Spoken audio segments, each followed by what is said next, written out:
Assalamualaikum sahabat Ayashi, terima kasih tetap setia mendukung channel ini. Untuk yang baru bergabung silakan like, share, dan subscribe-nya dukung terus channel Islam agar terus berkembang karena dengan mendukung channel Islam Anda telah turut menyampaikan dakwah.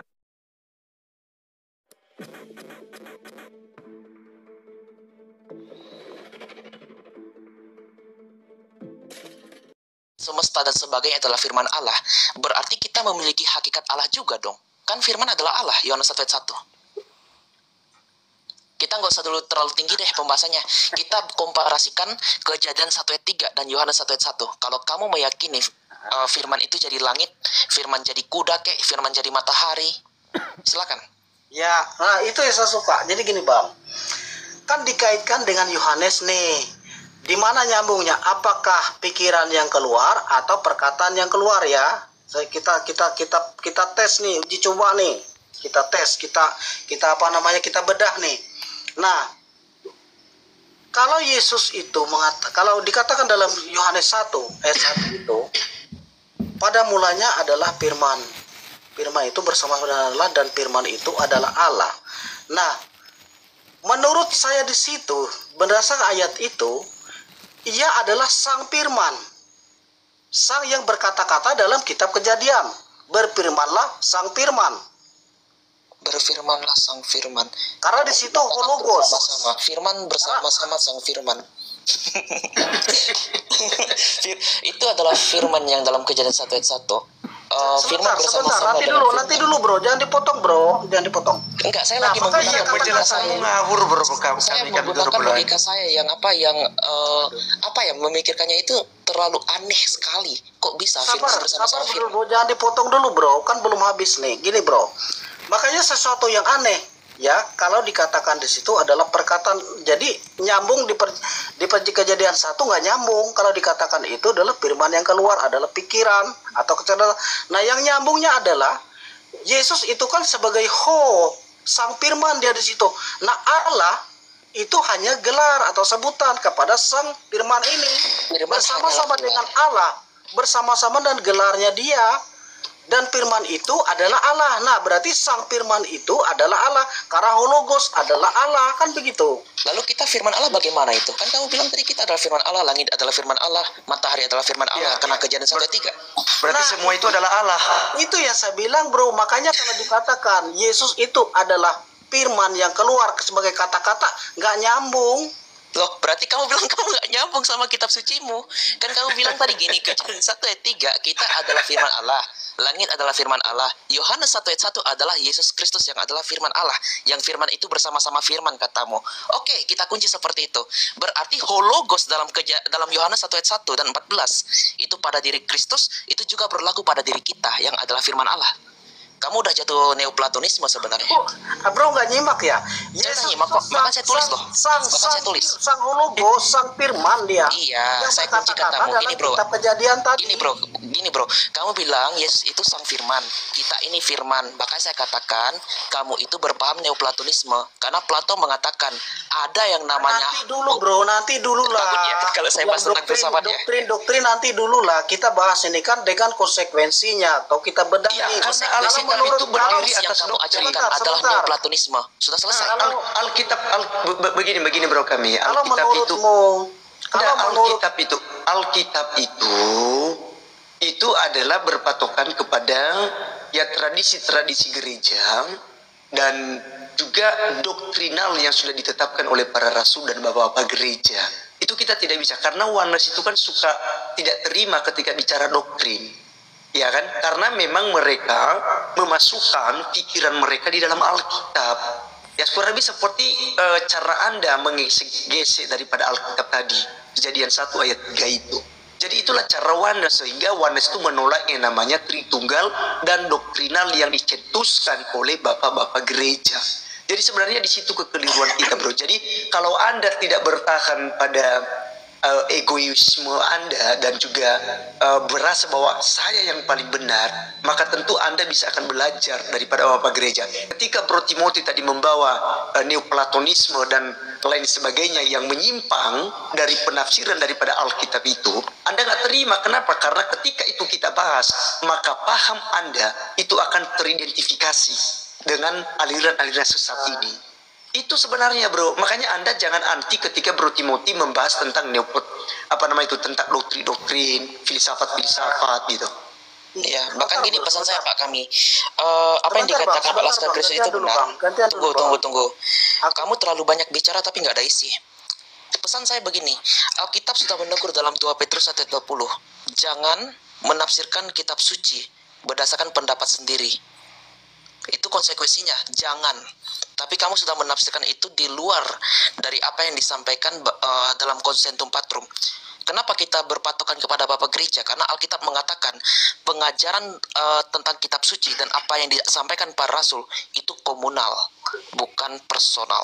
Yohanes Kisah Rasul 15 ayat 28. Atas keputusan kami dan Roh Kudus. Berarti keputusan Roh Kudus itu bersifatnya komunal. Nah, kamu menggunakan penafsiran pribadi, ya pada dasarnya akan tetap tertolak. Karena Petrus mengatakan, jangan menafsirkan nubuatan kitab suci berdasarkan pendapatnya sendiri. Mohon maaf bro, jadi kalau kamu masih ngekeh berdasarkan pribadimu, ya kami akan tunduk kepada kitab suci kami. Kenapa? Kamu membawa berdasarkan otoritasmu sendiri, bukan otoritas yang bersifat komunal. Sepertinya Abang TV Laskar Timothy terlalu negatif thinking dulu, padahal bukan negatif thinking. Enggak, kami sifatnya eksegesis seperti Iya, begini bro, kami gerombolan. Sebentar bro. Gini, biar saya luruskan kepada Anda. Kami ini orang-orang yang penganut Tritunggal dan yang memahami, karena memang Allah itu harus Tritunggal. Jadi jangan Anda berpikir bahwa Anda sudah benar karena Anda percaya kepada monoteisme, yaitu satu Allah saja. Ya kan? Jadi gini, Alkitab itu mengandung penjelasan tentang ketritunggalan Allah. Dan bahkan kalau kita melihat dalam nanti perjanjian baru, itu ada banyak sekali yang kemudian Anda akan bertentangan nantinya. Jadi gini, kenapa kami harus keras? Karena Anda bilang kan terlalu keras dan mungkin berpikiran negatif kepada Anda. Karena memang para bidat itu sudah dikutuk. Nah, kami itu masih tetap lembut dengan Anda, dengan memberikan jawaban-jawaban yang normatif ya kepada Anda. Sebenarnya kalau kita pakai metode para rasul dan juga para bapak-bapak gereja, murid-murid langsung dari dari rasul-rasul, maka itu langsung disekat mata seperti Anda ini. Langsung Anda dibilang bidat gitu loh. Langsung Anda dibilang dipojokkan begitu. Nah, kita ini tidak melakukan hal itu. Biarlah Alkitab sendiri yang memojokkan Anda.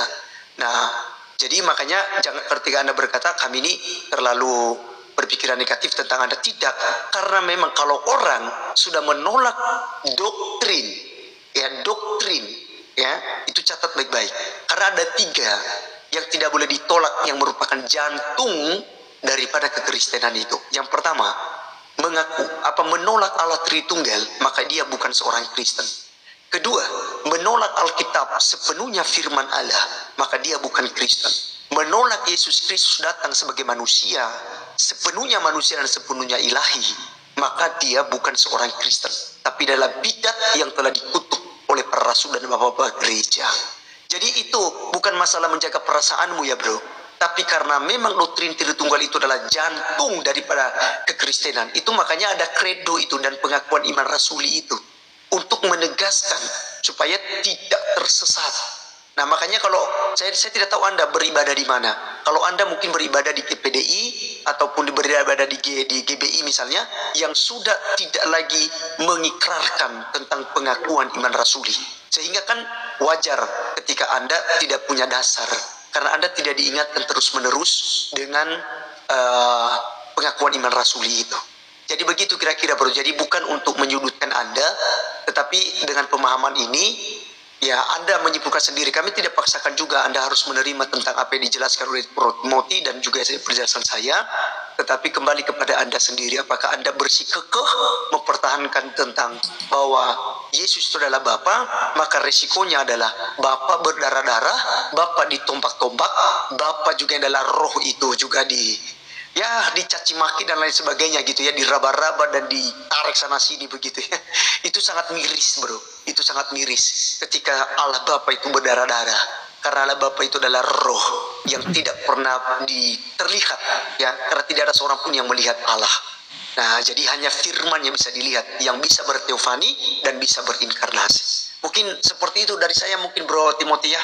Dan kita kembalikan ke host dulu lah. Karena Kalau ini kita perdebatan teruskan nggak akan selesai juga ini ya Bang. Iya, tidak akan selesai. Karena kita sudah biasa dengan oneness itu, ya selalu menyangkali itu.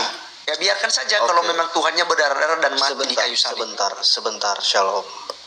Ini Ya, sebenarnya kami gerombolan ini biar teman-teman tahu rasa-rasanya dia ini bukan Kristen ya. Karena tidak asing suaranya bagi saya. Sepertinya dia punya akun lain. Iya. Jadi tampan ya. Sebelumnya gini Pak, kita nggak perlu berprasangka buruk dulu karena saya lupa ada sekitar bulan lalu kalau saya nggak salah, saya pernah itu pergi ke komal-komal lain dan dia pernah menghadapi kalangan-kalangan Muslim juga dan juga mengaku Kristen, cuma ajarannya ya seperti ini. Ini kami gerombolan ini semalam dia baru dari Komal Pak Christian Julius Christian. Jadi kalau ditanya siapa Yesus, itu sudah jelas Alkitab memberikan, sebenarnya udah bisa diidentifikasi.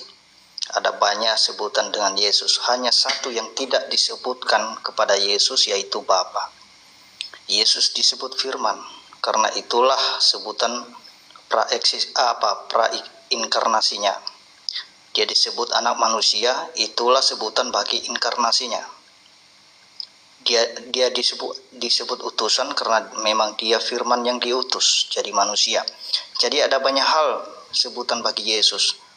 Nanti kalau memang penasaran itu dibaca aja Alkitab, ada banyak itu sebutan bagi Yesus. Disebut Firman, disebut utusan, disebut anak manusia, disebut anak Allah, disebut nabi yang dinubuatkan. Jadi sebenarnya nggak perlu berputar-putar dari situ, karena memang tujuannya kami gerombolan ini kan ya memang hanya menguji aja, membawa argumen-argumen oneness ke sini. Itu aja tanggapan saya. Terima kasih. Ya, jadi memang kita udah jelas. Makanya tadi saya bilang bukan soal kita menjaga perasaan daripada kami gerombolan. Kami mengasihi Anda, Bro. Jadi bukan menjaga, tapi kami lebih taat pada firman yang telah diajarkan tentang konsep ketritunggalan Allah. Karena Allah itu yang menunjukkan bahwa dia adalah kasih.